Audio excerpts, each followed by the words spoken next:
bloodyplxel, but you can call me Starry. Today I'm going to be showing you all a tutorial on how I shade. Now this picture is actually kind of old, that explains why my style looks a little bit different right now. Yeah, the anatomy is really weird, but this is going to be my example picture for this tutorial today. Now today we're going to be looking over on how I shade. Now how I shade is actually pretty easy, which you'll be able to do anytime, but you do need to practice it a little bit in order to get, you know, how high I am, or, you know, higher, you know, and how good you are at it. I don't really know the word right now, but yeah. Alright, first step is to go to your color layer and select everything using your magic wand tool. Make sure you have these settings in order to get the best quality that you can out of it. If you have coloring on multiple layers because you want to keep it separate and more organized, just, you know, keep selecting until you get every piece of color. Now, after you've selected all of the coloring, you want to make a new layer, which could be right here. Then you don't want to use the bucket tool, because you know what the bucket tool does? If you have, especially when you have thin lines, the bucket tool gives you pixelated edges. So you may not see it right now, but see, it looks pixelated and it doesn't give you the best quality. Some parts, see, you can even see parts of the color layer. So don't use bucket tool. So undo that. And don't do it with pen either. Don't color it in with pen because it gives you the same result. You want to go up here to layer and you want to click fill. But before all of that, you want to choose the color you're going to be using for your shading. No, never ever ever ever use black to shade because it gives you a dull look. It doesn't look as good as you could make it. For example, if you do it like this,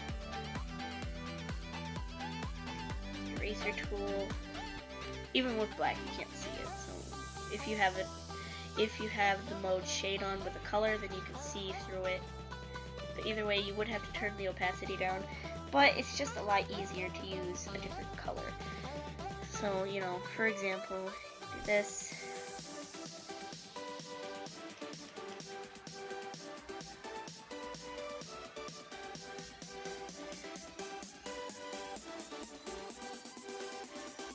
Honestly, that does look kind of cool once you have the opacity down, but once you put it on shade, it just, you have to put it on a really low percentage of opacity, and it just gets really annoying, and it's not the way you would want it.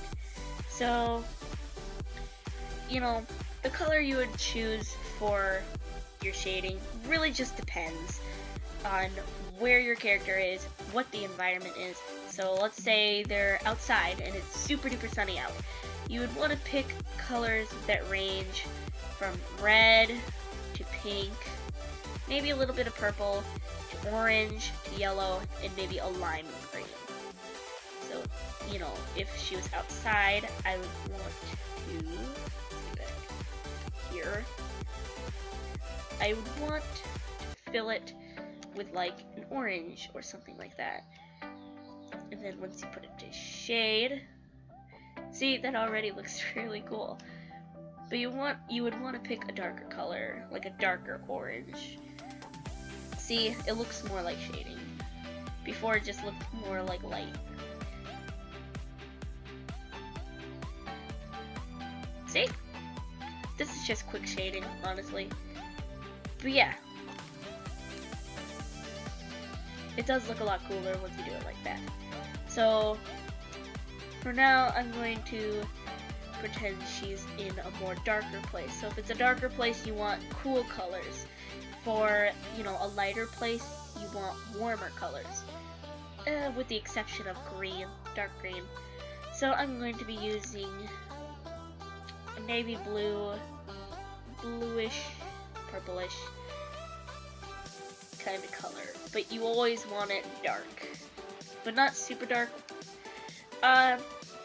Maybe around this area. Just explore a little bit. Go in the middle of the color palette. Alright, now that I've got everything filled, you want to select your eraser tool. You know, it is optional to lower your opacity if that makes you feel better. Or even put it on a mode, like shade. You know, that's perfectly fine, but I honestly like to do it like this. Sometimes I lower the opacity just to see where I'm going. Now, how I shade, you know, you can imagine it, or you could, you know, put a little sun, or, you know, write down light source in the corner of where your light source is coming from. So, remember that light bounces off of objects as well. So, you know, all the light wouldn't just be on this side, and then this just be dark. You know, it'd come on onto the legs, you know, right here, even right here because it sticks out a little, and on the back, and then maybe the top part of the tail. So, you know, that's what you want to do. You know, light bounces off of objects, it bounces off of yourself. You know, light is a pretty amazing thing, and you just gotta remind yourself not to shade on just, you know, one side of the face, one side of the hair, one side of the ear, you know, one side of the other ear. You know, try to explore a little bit. So, you know, that's where you...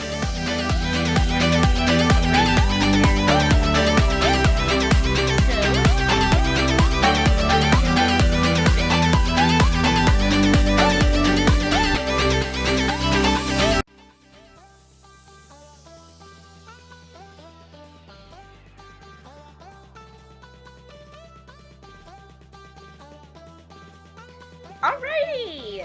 Now that I'm finished with the shading, we can turn the mode to shade, and we can turn down the opacity to whatever we want, or we can turn it as however we want.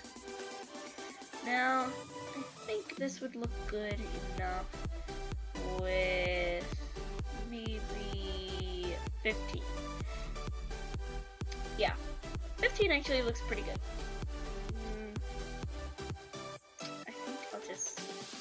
I think I'll have it at 12 for now. Now, here comes one of my favorite parts. This is blurring the shading. Now, no, you are not going to use your simple blur tool and just blur the edges, because in my honest opinion, that just makes it look a little boring. You know, let me do this quickly and I'll show you what I mean. Sure, kind of gives a definition, but it loses its magic. The shading loses its interesting look. At least that's what I think. I think it looks pretty good this way. But the tools that you will be needing are your water tool, your blur tool, and your airbrush 2 tool, and maybe your blend tool. If you don't have an airbrush 2, here are the settings for them. So, you know, you can use those if you'd like. I really don't mind. Here are the airbrush 2 settings if you need it. Now this is just usually for just turning on the transparent color and doing this.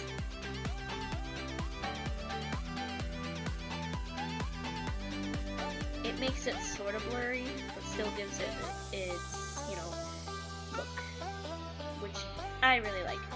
Now, you don't want to blur everything. You want to blur parts that merge into each other. And what I mean by merge into each other is, like, right here, stomach area right here. You know, where this part and this part cut off in the middle, I would want to blur it there. Oh, and by the way, you would want to also use your Water 3 tool, and here are the tools for that as well, if you need that too. So here they are. Sorry, here they are if you need them. Now, I love the Water 3 tool. It's one of my favorite tools. So, you know, where things blend in, that's where you mostly want to, you know, blend it and make it blurry looking. But you don't want to blend that whole edge like this. You just want to blur.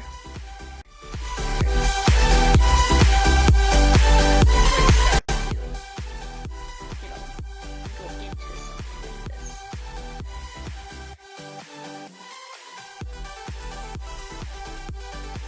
Alrighty, now that we've got certain parts of our shading blurred, you know, like where the shading goes into things, and you know, the fluffy part of the chest, we can move on to more of the shading that'll actually give it a lot more definition and make it a lot cooler looking.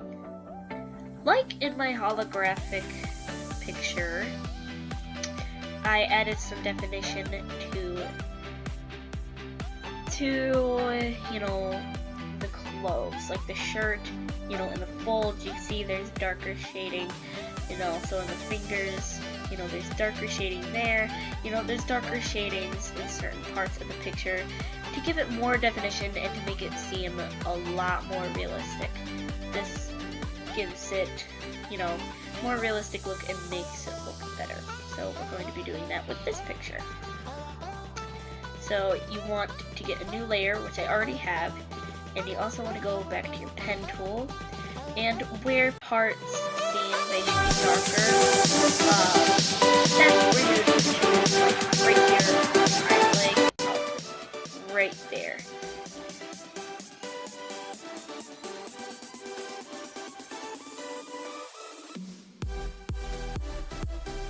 Alrighty, now that I got all my settings done and the shading done, obviously, and you know, all the blurring that I needed to do, here is the result. Now, if you do this, this actually gives your drawing a lot more definition than it actually did. You know, it makes it feel more 3D-like and more realistic. So, let's see before and after. Before, after. So you also set this to multiply too. You know, shade or multiply. I personally like multiply for this step, so, you know, you could set it to shade, you could set it to multiply, but multiply gives it a softer feel, and shading, you know, don't look exactly the same. You know, like I said, it makes it a lot better to look at, you know. Alright, now that we're done with that, we are going to start with the highlights of the picture, you know, parts that are brighter and where light is hitting it. Now, what I do is I take my airbrush 2 and I take a pretty light color. You know, the colors I suggest using are, you know, yellow, lime green, and then light blue. So, since this character, since Starry already has a lot blue already on her, I'm going to pick a light mint green.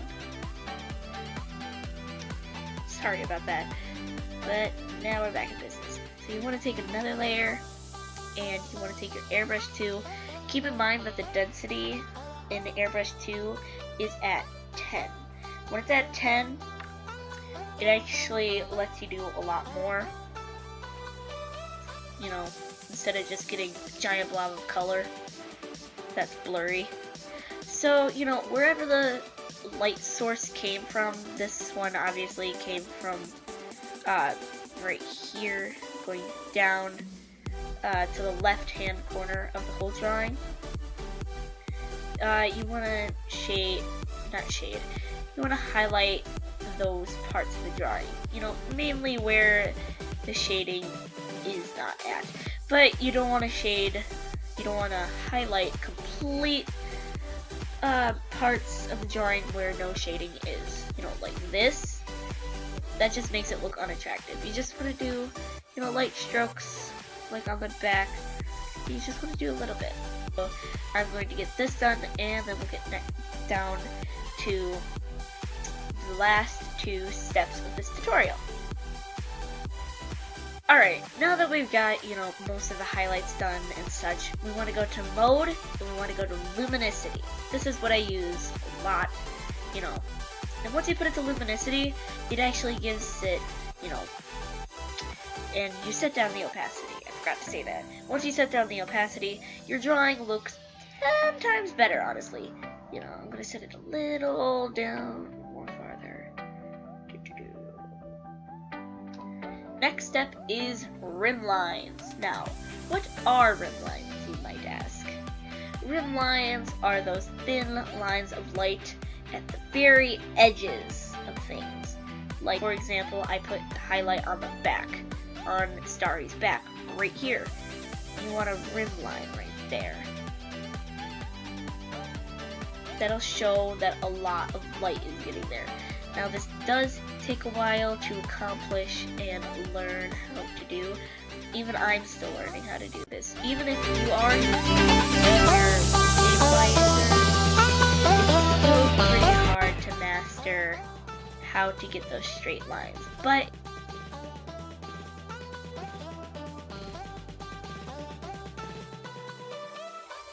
alrighty, cool. Now that we've got our rim lines all finished, you can see here I've added lines to the edges of where light would most hit. See?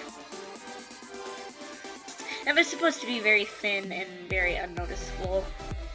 It just gives, you know, more cool look to it.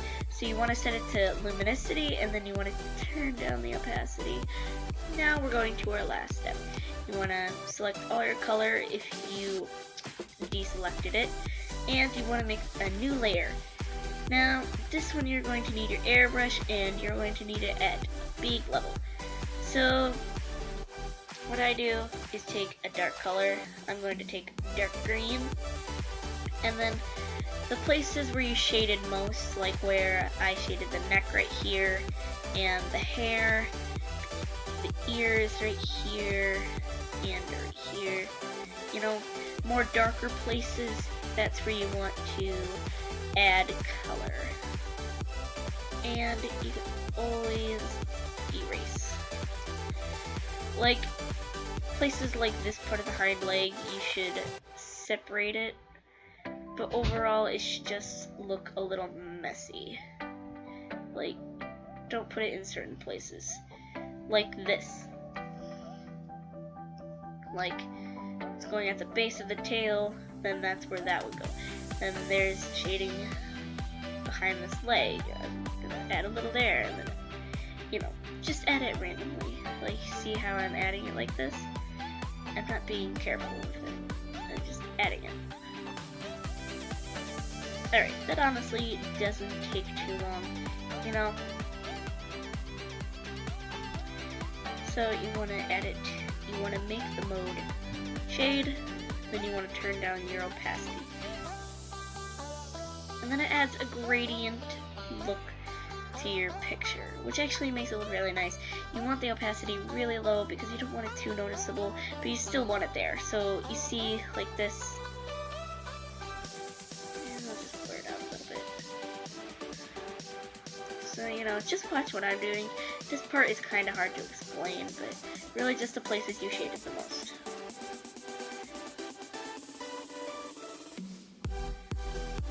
See? And then you want to do the same thing with a lighter color, like this. But you want to do it where the shading is least. So right here, the tail is, back, front of the legs,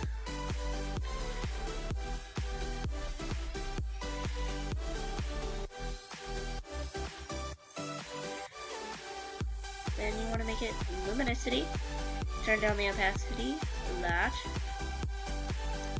And then there you go. Alrighty guys, the shading tutorial is now officially over. If you'd like, you can lock your line art layer and you can add some coloring, but this is the final result of easy steps on how to shade and make it look super professional without having super big knowledge on techniques or, you know, knowing how to, you know, shade like professionals, because that is really hard to do and I don't want to frustrate you guys too much. But keep in mind that even this took practice. Anything in art takes practice, lots and lots of practice. So if your picture doesn't look exactly like mine, don't worry, just keep practicing. Alrighty guys, I'll see you next Saturday with a brand new video. Bye!